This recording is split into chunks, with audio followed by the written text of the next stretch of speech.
Welcome to today's Better Way Thursday workshop. We are super excited about this topic. It's a little bit controversial, a little bit edgy, but super valuable and really important. Today, we are talking about how to understand and actually combat ageism in the workplace. We're focusing especially on tech today, but this is relevant in many industries and sectors. And so we'll talk about some different areas. I have three fantastic panelists. This Better Way Thursday is a little bit different. We don't often do panels here, but today we have three amazing panelists. We have Robyn Cohen, we have Robert Merrill, and we have Sarah Bradshaw. And I'm going to ask them to introduce themselves. But before we get to that, I just want to say that we have some other great Better Way Thursday workshops coming up over the next month. We are going to be talking about mindfulness next week. And as we're getting into the holiday season, that can be really powerful and important for us as working professionals and also parents and just individuals with busy lives. We're going to be talking about professional communication at work, both spoken and written. And then we're going to have another panel in November on networking through joining professional organizations and all the ways that we can build our professional networks through that discussion. So lots of fun things coming up.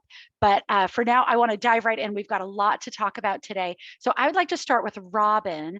Robyn, can you go ahead and introduce yourself a little bit? I'd love you to just tell us a little bit about your background. Just take like a minute, but also why you wanted to join us today in talking about this topic of ageism in the workplace.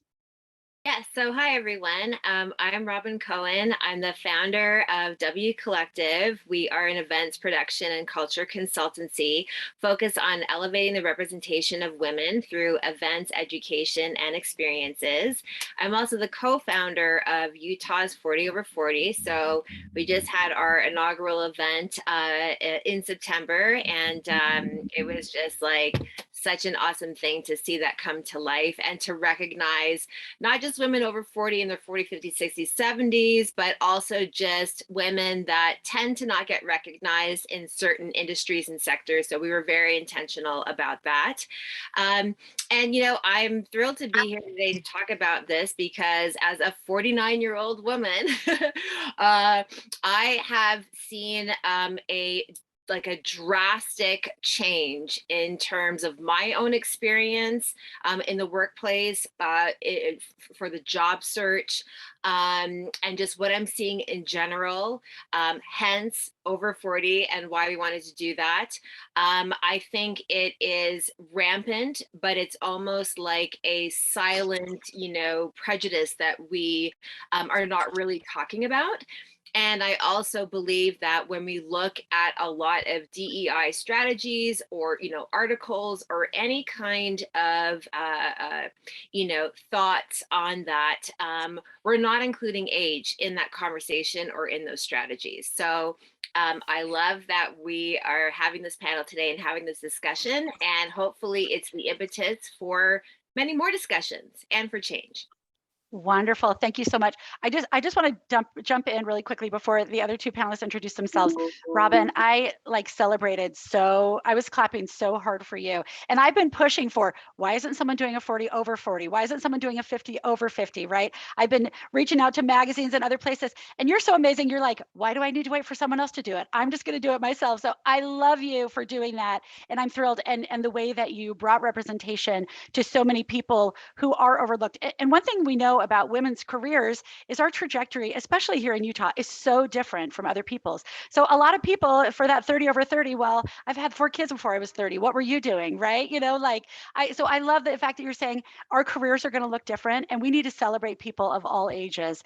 One more comment, and then I promise that we're going to turn it over to Robert for a second, about the fact that this isn't talked about as much as it needs to be. I just want to let you know that I actually reached out to a potential panelist who is prominent, working at a local tech company, a fantastic company, a great place to work. I know tons of people who work there, and she was super excited about it. And then she came back to me a couple days later and said, I actually can't be on your panel. So she had talked to a supervisor who said, no, we don't want you talking about this. So there is some effort to even say, let's keep this topic a little bit under the rug. Everybody knows it happens, but we don't want you out there talking about it publicly, which just shows it is so important for us to be out here talking about this publicly. Okay, I will keep my mouth shut. Robert, introduce yourselves. Great. Well, yeah, I'm Robert Merrill. Thanks so much, Robyn, for putting this all together. I'm the founder of a recruiting company called ConnectedWell Talent Advisors. And we were founded about 5 years ago with the intention to be the recruiting agency that I could never find when I was running recruiting operations internally at several different companies around the US and globally. And really, our main focus, besides obviously helping companies fill positions, is to make sure that we're always advocating for filling the roles with the right people, not just the most convenient person. And I feel like we've done a really great job. Our clients seem to really resonate with that message, and they have aligned very well. We're just really pleased to work with some of the best, most diverse companies and companies that are making a difference in inclusion around the world. So yeah, that's me. I'm just excited to learn from all of you. I asked Robert to join us today. Partly, I wanted to make sure we had different perspectives, and we always want to have some men sharing their perspectives when we're talking here at Tech Moms and part of our Tech Moms community. And Robert is a fantastic ally. I've actually, when I give presentation on male allies, I have a picture of Robert. And I started doing this before. Sorry, Robert, I do. When I'm talking about male allies, and this was literally, we had met once and talked for 15 seconds, like I didn't know him at all. But as soon as we connected on LinkedIn, Robert started sharing my content. He started magnifying when I would put a post on LinkedIn, he would make a comment and say, Robyn, that's so great. So he was, without, we barely even knew each other, but I knew from that very little content that he was a fantastic ally and a great person. And Robert, with all your experience of seeing candidates in different places across the spectrum, I knew that you'd have wonderful perspectives on this issue. So thank you so much for coming. And then we're turning to Sarah, and Sarah and I have never met in person. I'm so thrilled to have you here. We were connected through through a mutual friend, but you can tell also that we wanted to have a different representation of ages on this panel as well. So Robyn, I am also 49. You and I are twins, not just in names, but in age, which is wonderful. But Sarah's a recruiter, and I'm going to let her introduce herself, but she will bring a different generational perspective to this topic, and also someone who sees a lot of what's going on as we're looking at a multi-generational workforce. And you guys all know we have 5 generations in the workforce right now, probably more than we have ever had, because we still have the silent generation working. My dad is 83. He serves on boards. He's still working. And then my kids are 20 and they're in the workforce. And so we've got this huge span, more than we ever have, which is why it's so important for us to understand how ages work together. So Sarah, please take a minute and introduce yourself. Yeah, thanks, Robyn. So I'm Sarah Bradshaw. I am the senior recruiter at a tech startup out of California. It's called Mango Mint. I've been in recruiting for about 7 years now. I worked at a Utah tech company before Mango Mint, called Bamboo HR. So I'm just excited to chat more about this topic and issue because it's definitely super important. Before this panel, I reached out to some of my colleagues and asked them for their advice and opinions and input. And I realized when talking to one of them that it's not something that's talked about a lot. We talk about DE&I, but usually it's in reference to gender and race and things like that, but we don't talk about age discrimination as much. And so I'm excited and thankful that you put this together. Thank you so much. All right, we're going to dive right in. I want to give a little bit of context. Again, we've already given the reason why this conversation is so important. But just in terms of our Tech Moms community, we have women who are either returning to the workforce after a long career break, or we have women who are pivoting into a new industry. And tech is a notoriously young industry, right? It's hip, it's cool. We wear hoodies to work. This whole different vibe, and the power is centralized in tech among young people, younger generations. I would say probably right now it's around the millennial generation. That's where a lot of the decision makers are. That's where a lot of the CEOs are. And so for women within our Tech Moms community who are in there, so a lot of places say, oh, you don't worry about ageism until you're 50, right? That's when what's it called? AARP. My husband is 50. They're starting to send him all these letters. I'm like, this is so weird, right? So 50 is an age we look at across the spectrum to say, oh, you're going to start experiencing age discrimination. In tech, it starts way younger, right? You can be 40 and have people like, oh, this guy's totally out of touch, right? And so when we had a lot of our women looking at to move into tech, they're like, I'm too old. There's not going to be a place for me here. And I worry in some cases that at some companies, they're not wrong, right? That they are seen when they go in and apply for jobs. We've got some of our tech moms who've applied for a lot of jobs and they tell me I'm too old. Now they don't say that, it's against the law to say that, but they're feeling that. So Robyn, I'd like to start with you. I know you've done a lot of research on this topic. First question is, why is ageism even a thing? Why are we experiencing it and how does it show up? So I would say it's a thing for a number of reasons. I think that when you look across the spectrum, so not just in the professional sphere, but if you look at entertainment, you look at advertising, if you really look across the board, that's the case everywhere, right? So youth is really celebrated across the board, right? Hence the 40 under 40, the 30 under 30 list, the 20, people to watch in their 20s.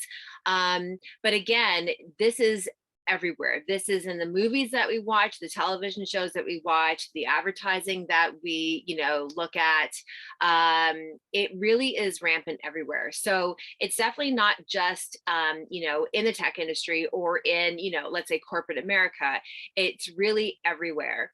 And I would say, it's a thing just because I think we just love to glorify the youth at the expense of us older, folks.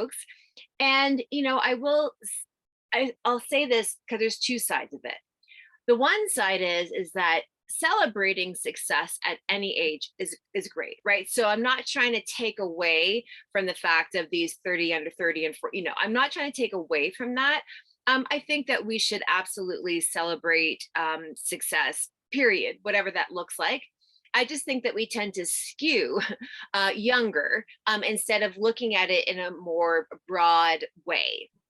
The flip side of that is, especially in movies and television and advertising, marketing, all of that. I think that we're just looking to maybe idolize, if you will, the young, the youthful, the thin, the skinny. Like there's a lot of different elements that play into that, and I just put up those stats on LinkedIn today that they had mentioned that women over 40 in the entertainment sphere, are disappearing, and the stats are quite alarming. And I think that why is it when we look at gender and when we look at men and women that we almost celebrate the older gentleman with the salt and pepper hair with some of the wrinkles as this sexy individual, and when we look at women same age, there is almost kind of like, oh my gosh, look at her hair is gray, there's just such a juxtaposition between how we even look at older, more mature gender.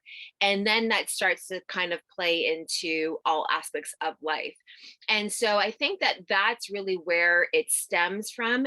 The other aspect of it too is I think a lot of companies look at a more seasoned, experienced professional, and right away they think, well, they're too expensive, we can't afford them, it's not in our budget, and all of that.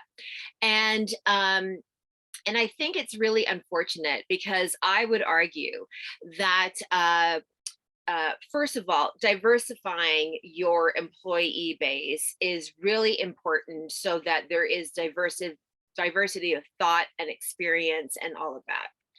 I would go even further to say that investing in a more seasoned, experienced professional and what that brings to that team, that workforce of that particular company, would actually be much more beneficial, because I think what tends to happen is when an employee base skews, let's say 40 and under, I think that you are just dealing with, and I hate to say this, and I might be bold with, some of the things that I might say, but with a naivete that comes from just life, work experience, being in different situations, and maybe not having a certain level of maturity in decision making, in leading, in managing, that I think that a more an older, more mature professional can bring to the table, and I think that that can actually mitigate a lot of things when it pertains to developing your culture and what that looks like. So, I know that I brought up a lot there, but I really wanted us to kind of look at that. This is actually a broad range, this is a global issue across many levels. And then kind of looking at that and how that plays into, the corporate world. I just think that, there's budget, there's so many other things that kind of play into that. So that would be my take on that. Thank you so much. I loved everything you said, and there are a couple points that I want to just emphasize here that you talked about. One is the looks, right? The physical attractiveness. You mentioned in your LinkedIn post today that ageism hits women and men a little bit differently, right? And women across the spectrum have some of these other things. When I go on a speaking engagement, when I have to do a panel, like, how does my hair? Am I wearing, whatever? And my husband's like, am I wearing a shirt? Okay, I'm fine. Like it's just so different. The expectations for men and women and physical appearance, which plays into ageism and different things like that. So that's important to emphasize. Ageism might hit men and women differently, right? It absolutely does. It doesn't just might, it does, right? The other thing that I wanted to talk about, and we're not going to be going into this much, but ageism does go both ways. There is ageism against older workers. There's also ageism against younger workers. And anytime we're making a decision as a hiring manager, as a CEO, as a recruiter, and look at someone as part of a group rather than as an individual, we're missing out on something. I have a neighbor who owns a business, and he flat out told me, I will not hire anyone under the age of 30 because they don't know how to work, right? They don't have any work ethic. They don't want to work. And I'm like, well, that's illegal. I'm not going to call the cops on you, but not cool, dude. But, so this does work both ways, absolutely. But our focus today is going to be on ageism targeted at older workers. But I wanted to draw attention to the fact that we can experience discrimination in many forms, and there is definitely ageism against younger workers as well. Okay, Robert, same question to you. Why is ageism a thing, and how do you see it showing up? Yeah, I think that Robyn, thanks for kind of both of you for bringing up what you've already brought up, because I think that you're right on. Well, I don't know. There's probably other things we can get into later on in the conversation, but I think that one of the reasons it's the thing is it's just so easy as a human to like want to hire people that fit into the mold of like what you're imagining. And when you're a manager, like there's just a social construct there that says, well, older people manage and younger people don't. So if I'm a manager, then I need to hire people younger than me. Like it's just such a non-spoken thing that just happens. I worked for a tech company a couple of years ago where I was older than the entire founding team, and it was like a positive mark for them to bring different people into the company, and I think it really helped them to excel in the business they were in. But that's not a common thing. I think it's just because it's such a well, we've already talked about it. The culture, cool is always defined by young. The cool, like the new modern tech is always like first absorbed and taken on by the young. So then there's a challenge to kind of like, maintain your seat at the table when the table literally moved somewhere else while you weren't watching, and that's an interesting challenge. So I think it shows up in ways that when I talk to people and when I'm brave enough to say it out loud, it helps people go, oh, I didn't realize I was doing that. Oftentimes it's like a silent thing like, oh, I guess I am. I should probably be better about that. So I wrote down a note here. It's easier to say no than to have a tough conversation. And so a lot of times people will be like, well, I just don't, like Robyn, you said about salary. One plus side benefit to posting your salaries on your job postings is that if someone is earning more than that and won't accept your salary range, they won't even apply.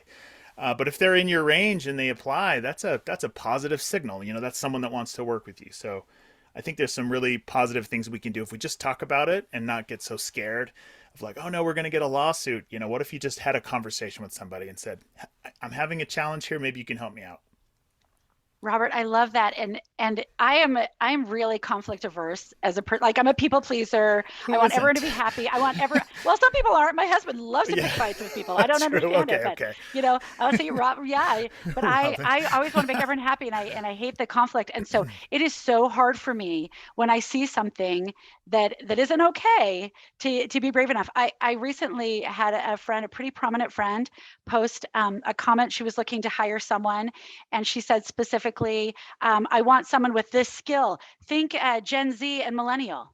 And I was like, do only Gen Zs and millennials have that skill? Like, I mean, it seemed really crazy. I was really surprised by the post because she's older than I am. And so I wonder if she was feeling a deficit in herself and wanted to fill that some other way. But again, that's looking at broad stereotypes. And I didn't say anything to her. I probably should have said, hey, do you really want to post that and put out your age discrimination for everyone to see? But it's a tricky conversation, and I think sometimes I think you're right, Robert. We don't have a lawsuit. It doesn't need to be like a national affair. It just can be, I saw this. I wondered about this. Maybe we should have a quick conversation about this and see how we can approach this differently. All right, Sarah, why is ageism a thing, and where do you see it showing up? Yeah. So Robyn and Robert have already said a lot of really great things around this. The only thing that I can kind of think to add is a lot of it, I think, shows up because of unconscious bias, which is a natural human instinct to do. The Royal Society, which is an academic society, has a really great video that kind of summarizes it. But just real quickly, for anyone who doesn't understand or know what it is, essentially is it's your unconscious mind uses instinct rather than analysis to make decisions. So a lot of times our unconscious mind is very biased, and it uses instinct based on things that are probably not relevant to the decision. So in the hiring process, for example, your unconscious mind might look at someone's age or gender or things like that and assume like, oh, they're not a fit for this role because of these things, when really that's not relevant at all. So I think that's a lot of why it shows up, is that unconscious bias that we all have. And I think taking the time to recognize that it's there, talk about it, can really make a huge difference. And as far as how it shows up, I would just echo what Robyn and Robert have said. It shows up in a lot of different places. I have seen it in the hiring process specifically. That's because that's where I spend a lot of my time. But in the workplace as well. And like you said, Robyn, I think it can show up on both ends of the spectrum as well. So yeah. Sarah, thank you so much. I just was reading Jennifer's like comment over here that it cracks me up so bad. But anyway, Sarah, I love what you're talking about unconscious bias, and that is an absolutely key part of this whole conversation. Most people, there are a few exceptions, but most people are not jerks. Like most people want to do the right thing. Most people want to be cool, right? Now, a lot of us are uneducated. We don't see things. We have huge blind spots. And so we often act like jerks without wanting to be jerks. And that's what happens with this unconscious bias. We don't realize we're missing so many pieces of the puzzle because of that. And so that's why it's so critical for us to have these types of conversations today. So I would encourage everybody who is on this call, we have this video afterward, it's on YouTube, like share this with your friends, and don't just like target your friends that are jerks, like share it with all your friends. Everybody can learn something, right? But recognizing and I have to catch myself all the time. I've worked in DEI for a long time, and I still catch myself all the time. I ask myself, what are my blind spots? What am I missing here? And I know I'm always missing things. We all do. It's part of being human. But the more we can ask ourselves that questions, get opinions and perspectives from lots of other people whose lives are different than ours, our blind spots will get smaller and smaller. So that's such a great point. All right, Robert, next question. I'm going to start with you. How does ageism hurt organizations and companies? Yeah, I think we've touched on a few of these things already. Sarah kind of mentioned the unconscious bias that shows up so many times in different places where that happens. But I think that as far as how it affects companies, So is it about negative consequences across society? Is that kind of what you're thinking, Robyn? Well, I'm Make sure across I'm clear. society, but also across companies. Like, how are companies hurt when they have Yeah. ageist policies and practices in place? Well, yeah, if we zoom out from ageism and just think about any time that we make a decision based on this person feels more comfortable to me than that person, because that person, digging underneath why that is, being really, it requires a pretty high amount of self actualization to be able to say, I'm actually having a hard time with this person because they might challenge my status quo. And I really like my status quo. I've worked a really long, hard time to get a status quo. And I really don't want to disrupt that because I'm a normal human being and I like status quo. So getting underneath why it is can really help. But the flip side of that is if we never challenge the status quo, it's hilarious to me a little bit that tech companies especially are like, we're going to change the world, like we're going to fix banking forever. And I just laugh at things like that where they're like, we're going to solve healthcare, and it's like, you think nobody's ever tried that before, but you're 25 and you're going to do that, and that's great. But if you never are willing to bring in experience that might see a little further down the path than you, you'll probably end up falling in the same holes that other groups have fallen in before, and that's a challenge. I think where organizations really mess up when they're not bringing in people with more experience is that if you spend all your company's money and time and energy trying to solve the same problems that others have already solved, but they're big companies or older companies or whatever, you could have jumped all the way over that problem. And now you could have actually been light years ahead of where the industry standard is if you had just pulled in some people that have actually been around a little bit, rather than like holding so tightly to the desire to like, we're not going to take on anyone else's ideas. We're going to do it ourselves. Yeah. I mean, if you're going to change banking or healthcare or whatever that is that you're going to do, these have been around a lot longer than you have. You So, need some perspective on what's already been done, right? yeah, a little I, perspective. Yeah. I love that. And a lot of this conversation today, we're not meaning to like bag on any specific group or any demographic or community. Like the value of the diversity of perspectives and experiences is so critical. So we do need young people in our companies, and we need old people, and we need women and men, and we need people across the LGBTQ community. Like, we need all different perspectives. My husband, when he started his company, they were sending out a big marketing campaign. It was a little startup, and he was ready to send out this campaign making a joke about PTSD. It was a post-traumatic data disorder, and his partner luckily was a veteran and said, that's not funny, this isn't a joke, and so just having that different perspective saved him from making a big mistake. And that's what we do when we have a lot of different voices in the room. We can make sure that we make smarter decisions, we make fewer mistakes. So I love that conversation. Sarah, how are organizations hurt by ageist practices and policies? Yeah, you and Robyn both mentioned this already, but I think the biggest thing is that lack of diversity of thought. So there's a book called The Diversity Bonus that talks about this in a really easy to understand and digestible way, and really opened my eyes to the importance of diversity and diversity of thought.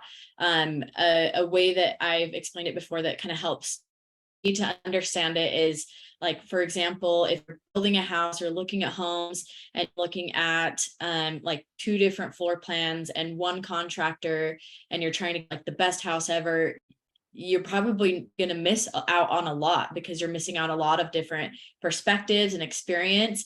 But on the flip side, if you're looking at lots of different floor plans, you're going to the parade of homes, you're talking to tons of different contractors, you're going to see a lot of different perspectives, a lot of different experience and things like that. And that's going to help you make the best decision. And I think it's the same in the workplace. When you have lots of different perspectives and opinions, you're going to be able to use all of that to make really great decisions in your business.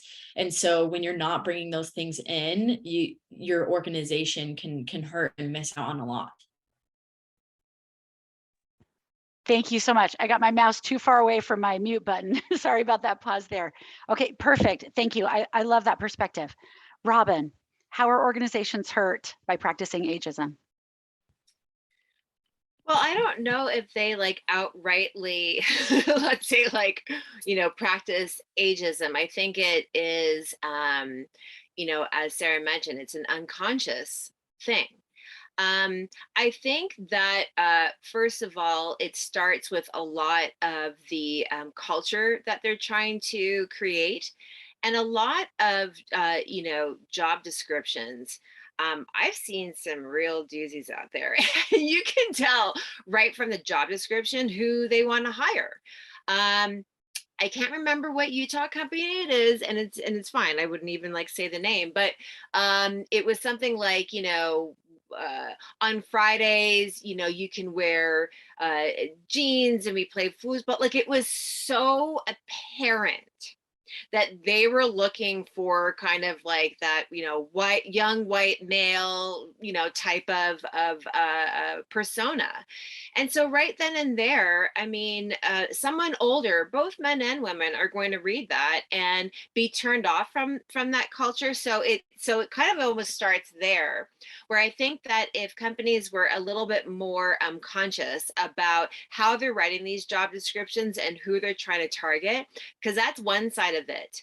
And I don't think they realize what they're putting out there in their job description that says so much about the company already. And so that would automatically almost create ageism itself, because you're just going to get turned away from that. So that's one side of it. The other side of it is what, Robert had mentioned earlier, is that, it's like that like-minded, that's, like, you look like me, you come from my background. I think that, and it goes everywhere too. It's in the VC world, right?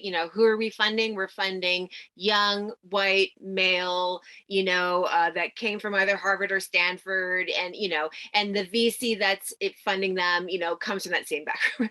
So it just tends to exist everywhere. So when I believe someone is even interviewing someone, that person might not click with them because they're looking for that like-minded, like, are you like me? Are you similar to my age? Do you come from like a similar experience, similar education? And so that is where that unconscious, bias comes in from the get-go. And it's not intentional. I hope it's not intentional. I think that it comes off that way, but I don't think it is. And I think that, and on both sides you were mentioning, right, that it also plays into the younger generation where a lot of the thought is, well, you don't have enough experience, so why am I going to hire you? So it definitely comes from both spectrums. And I think that a lot of what we're missing out on, or even not investing in, is training. It's just basic education and training.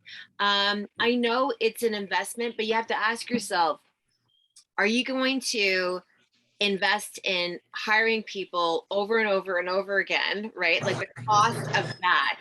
And I think someone's not on mute, or hearing some background noise. But so where is the investment going to come in?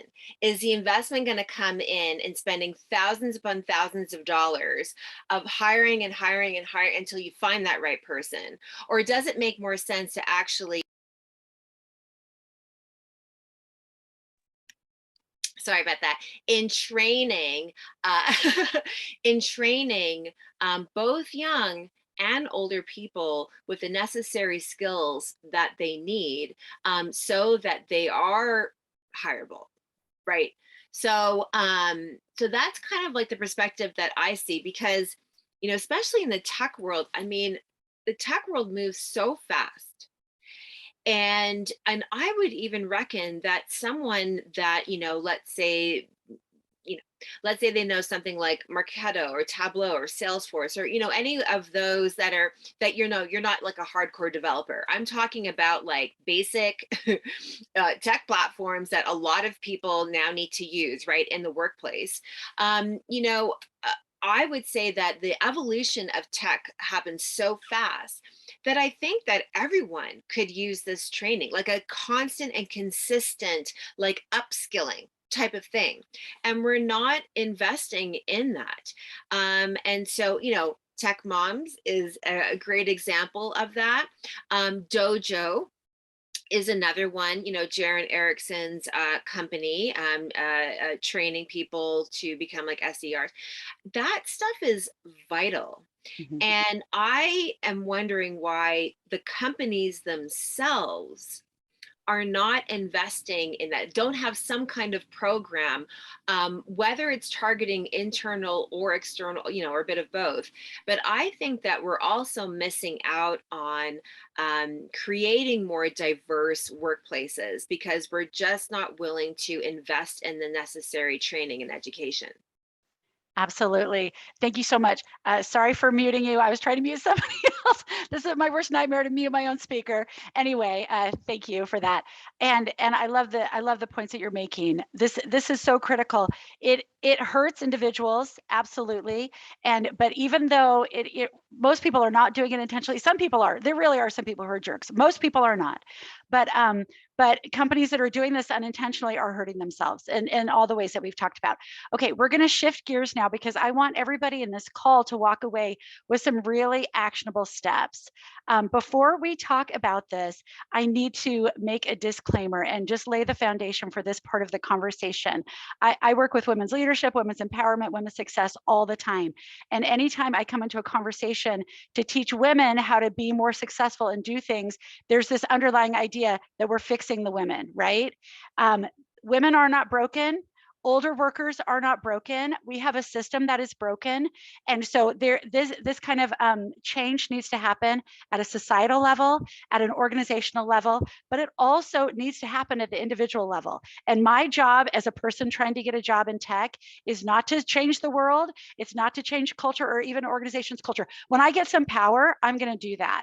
But right now, if I'm just looking for a job, I'm going to do what I need to do in order to be successful. So later I can be in a position to influence change. So I want to make it crystal clear.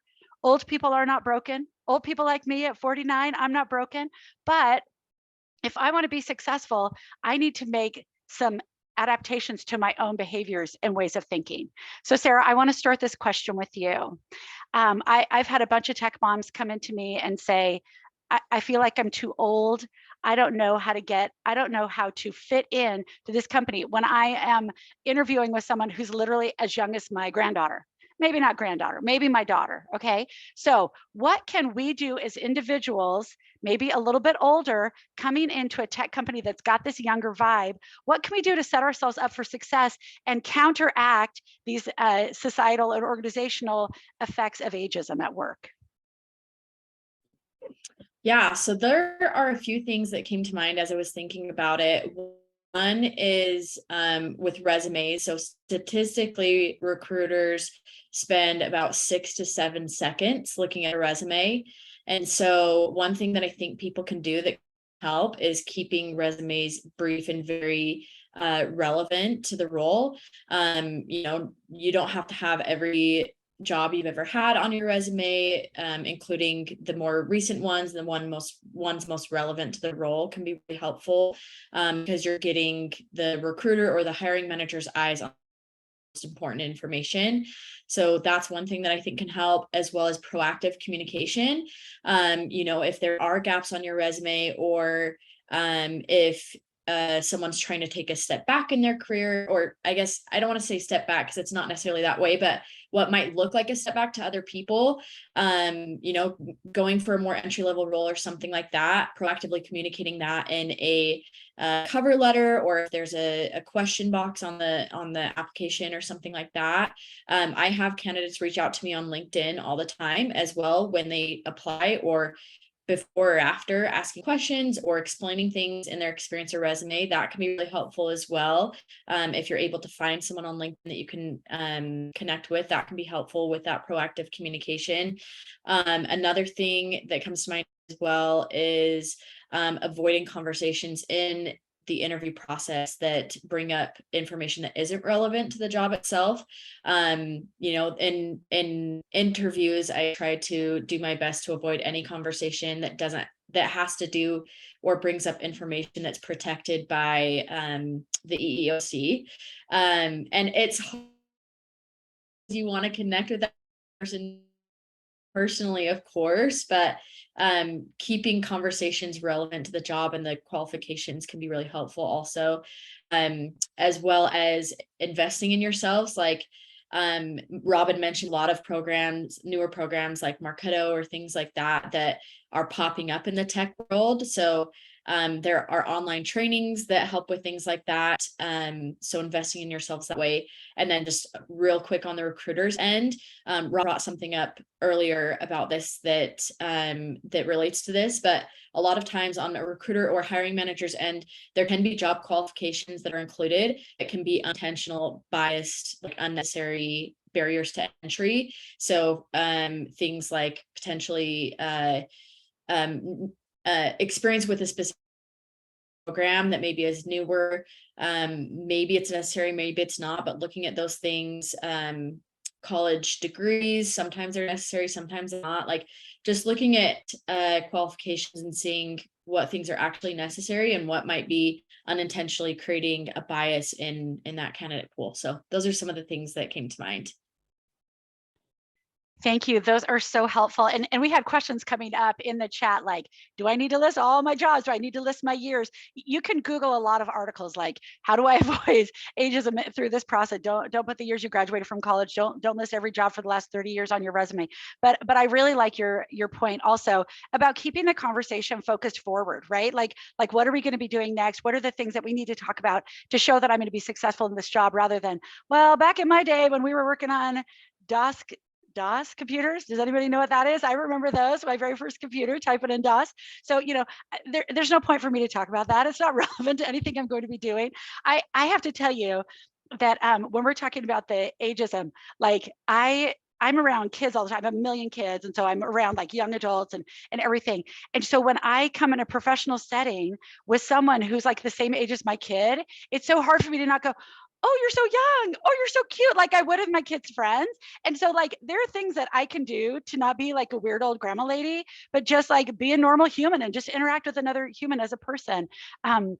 Sarah, my favorite thing about what you said, and this is a point we drive home at Tech Bombs all the time, is that the very most important thing we can do to be professionally successful is build relationships. And once you get to know a person, you are no longer a stereotype. You are no longer a generic part of a large community. You're an individual. So if we reach out, if we tell our story, if we over communicate about why I had this career gap or why I'm applying for an entry-level role, even though I used to be a VP at the company, like all of a sudden we humanize ourselves, and then we're just a person talking to another person, which is the best thing we can do. Okay, Robyn, what are several things that we can do to combat the effects of ageism as we're a working professional looking for a job? Oh my gosh, I'm like, where do I begin?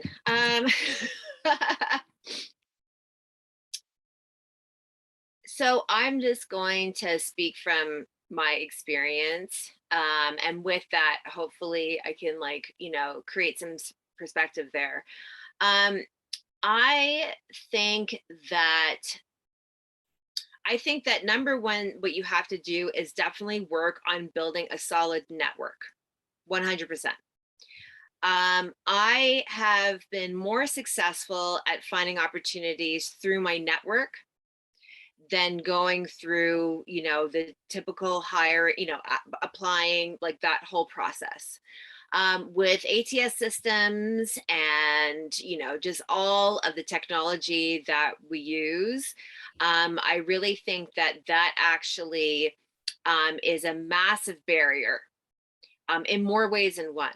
I have applied to several places over the years where it's been like a bounce back, where it's like, within a minute of applying, right, and pushing send, that I get this immediate email that says, thank you for applying, but you're not a great fit. Right. So to me, I think that there's still room to work on just the whole hiring process, the recruiting process. I think there's a lot of work to be done there, so that it actually becomes a little bit more of a friendly experience for the more mature job seeker out there.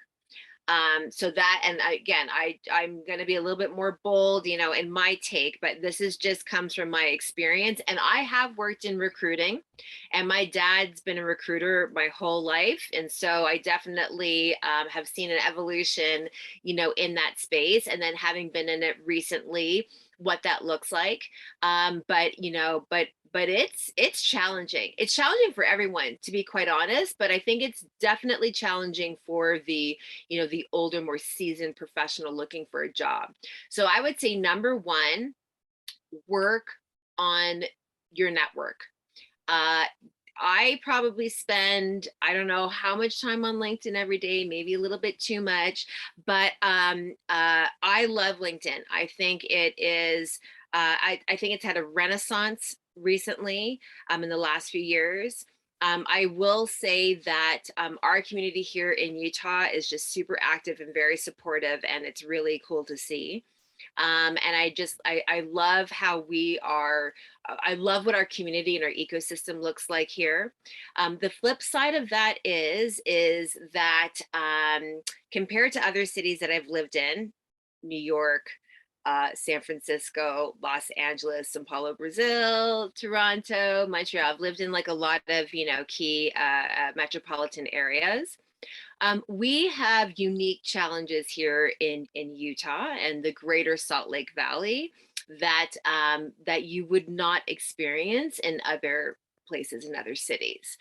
And so I think that how we even approach like what that looks like with all of the tech companies, I think that we tend to skew more young white male. You know, there are a lot of the stats around not just ageism, but as well as, you know, women's equality and the gender pay gap and all of that is quite dismal here.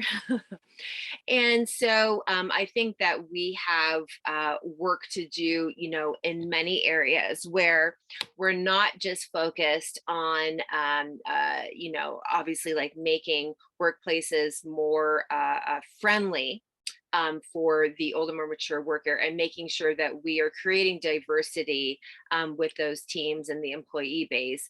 But that we're just being more mindful of, you know, the women's place, you know, in the workforce, and, you know, LGBTQ and, you know, people of color. I mean, it really plays into a lot of different factors here.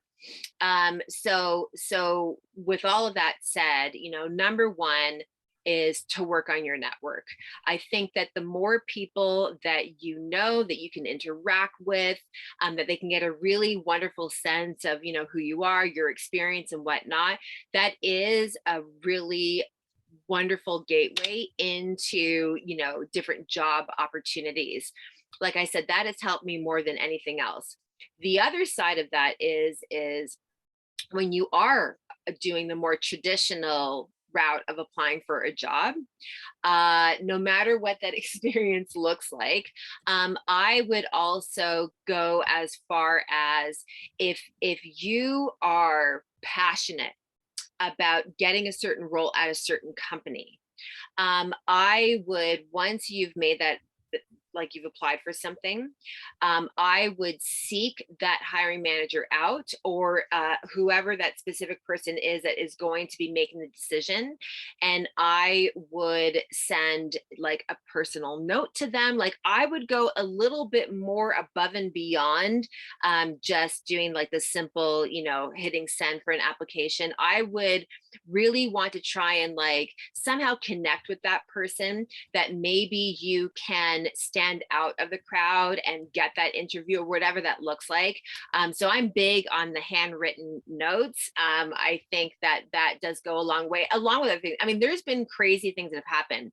I don't know if anyone knows this, but I think it was like a young woman that wanted to get a role at Nike or somewhere, and she literally put her resume on a cake and sent it to the hiring manager. I'm not saying that that's how far you have to go.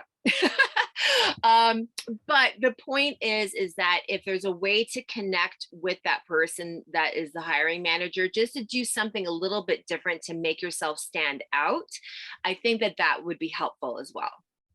I love it. And I want everyone to send me a cake with your resume on it. That's fantastic. Okay, Robert, same question. What I want you to give me a few practical tips that we can Yeah. do as individuals trying to get jobs. Yeah, I think number one, go back and listen to what's already been said. But networking is going to be your key, and I think I would add on like with the cake resume. I love that. That's a really fun way to definitely get someone's attention. What I would caveat that with is make sure that your relationship you're building with someone isn't full of empty calories. Make sure that you actually, I actually just had this conversation with my daughter last night, so this is the other way around, where she is applying for jobs and she got some advice from someone that's like, make sure you talk to them about what do they like to do on the weekend and what do they, this is, asking the interviewer to get to know them personally. And I said, there's nothing wrong with that, of course. However, please make sure that you're not building a relationship as a friend. Make sure that the relationship you're building with that person is on a professional note. When they think about you later on, do they think, wow, if I had money to invest and they were starting a company, I would invest in their company, not, like they would be a great neighbor. I would love to live in their neighborhood. Like if you have gone that direction and now your relationship is based totally on fluff, empty calories, then they're not going to think about you when an opportunity comes up. The other thing I will say is one thing, thinking of more experienced workers, one thing, thanks, Andy. One thing that older workers do really well is how to get stuff done. You know how to break through the mold, like the barriers and stuff. And Robyn brought up the ATS, and I posted a link in here of a guy on LinkedIn that is really great to kind of read his stuff, and it kind of helps you refocus on like what's really important. So a couple things I'll say on that. I was asked once in a session like this, when's the best time to send someone your resume? And my answer was totally off the wall. I said it's when they're giving you the offer letter. Like they have an offer letter in hand. They're like, but I have to have a resume for the system. You're like, okay, great. Here's my resume. It's like a spy trade, If you can build a relationship so well outside of the boundaries of this is a job and I'm a person and I'm going to be the square peg to fit in your round hole. If you can build your relationship outside of that so well, you'll be ushered through the process on like red carpet. You'll be given wings and you'll just skip through the whole thing. And all of a sudden you'll be, everyone, people will be like getting out of your way to help you with the role because you've built a relationship based on trust. You built a relationship based on your experience and your capability, not based on that you check the right boxes in an ATS. That's not easy for everybody. But I would encourage you to build your network. LinkedIn is easier than ever. Consider the idea of if you went back, let's say you've had, 4 or 5 different jobs in your career, and you went back in LinkedIn and you connected to everyone that ever worked at those companies, and you look at where they are now, you'd probably have connections in, thousands and thousands of companies today. And instead of applying for that job, since you're like, I don't know if I fit this, reach out to the person that's working there and go, hey, can I ask your help? What's it like working there? You and I, we're the same age. What's it like? Is it a good culture? And if they're like, it's kind of challenging, actually, I don't know if I'm going to stick around very long. Well, you just saved yourself a whole lot of headache.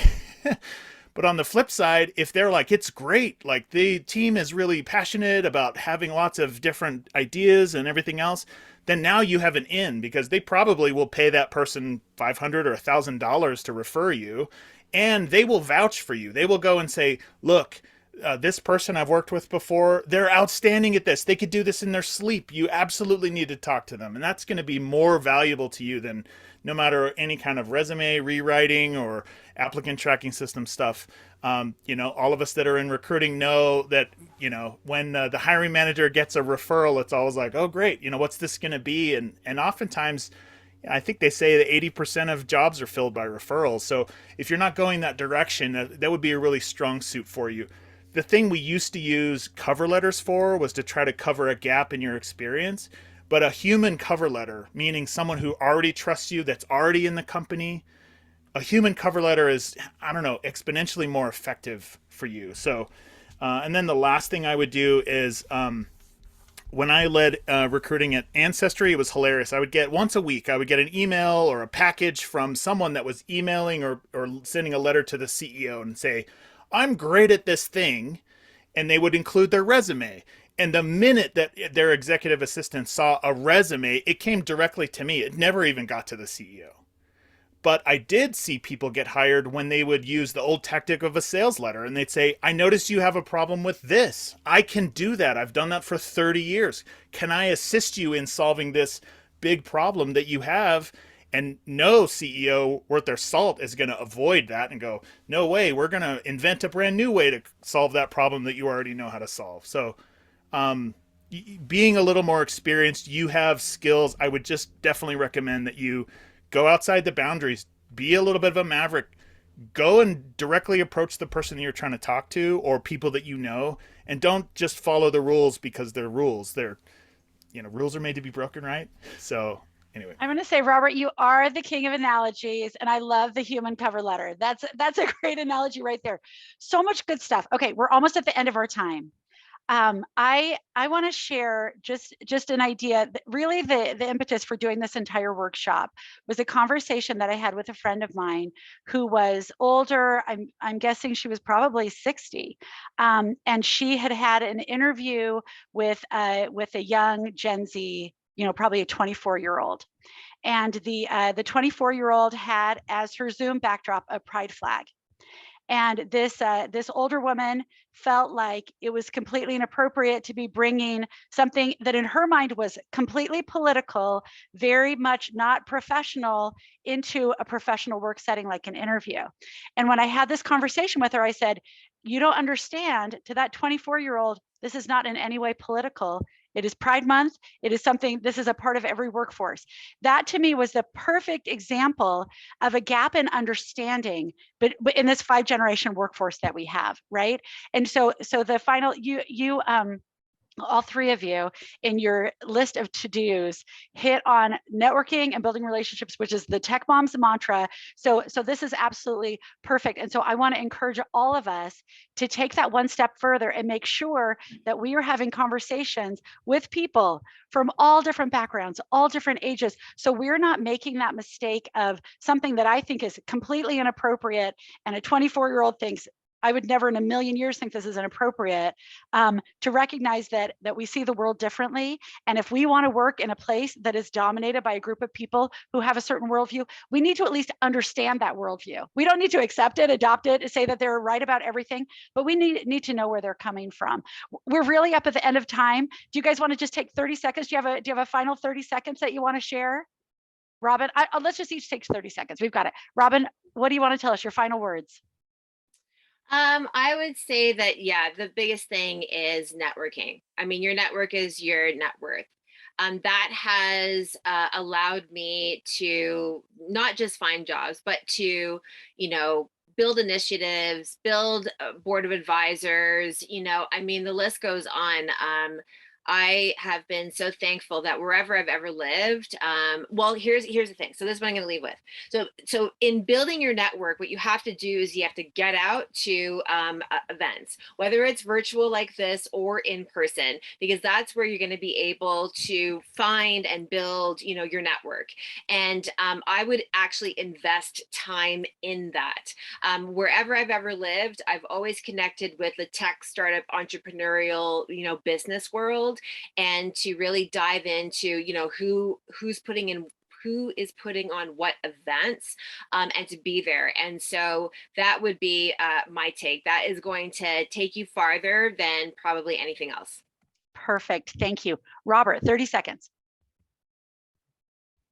Gosh, I think absolutely your network is your net worth. That's a wonderful statement, Robyn. I think that's great. Don't be afraid to connect to people that you know. They are your network, and I think that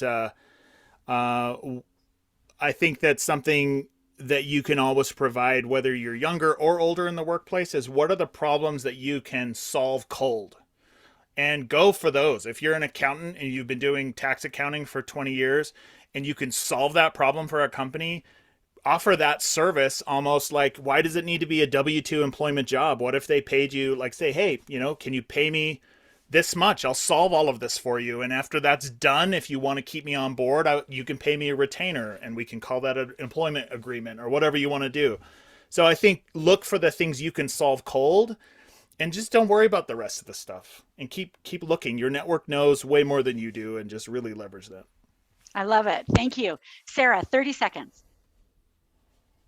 Yeah, I don't have a ton to add other than just the best investment you'll ever make is in yourself. So whether that be, you know, networking, increasing your training, anything like that, of course you'll never regret it. And if anyone has questions afterwards, I'm happy to connect on LinkedIn and chat more about this there. And I'm sure Robert and Robyn feel the same. But thank you so much for putting this together, Robyn. Thank you. I am so grateful to all three of you. Great questions in the chat. And thanks, panelists, for answering those questions, jumping in. We didn't have time to get to a lot of Q&A. I will tell I'll tell everybody on this call, reach out and connect with these people. They share wonderful content on LinkedIn, and they will be great advocates for you. Everybody, thanks for being part of this Tech Moms community, and thanks for joining us today.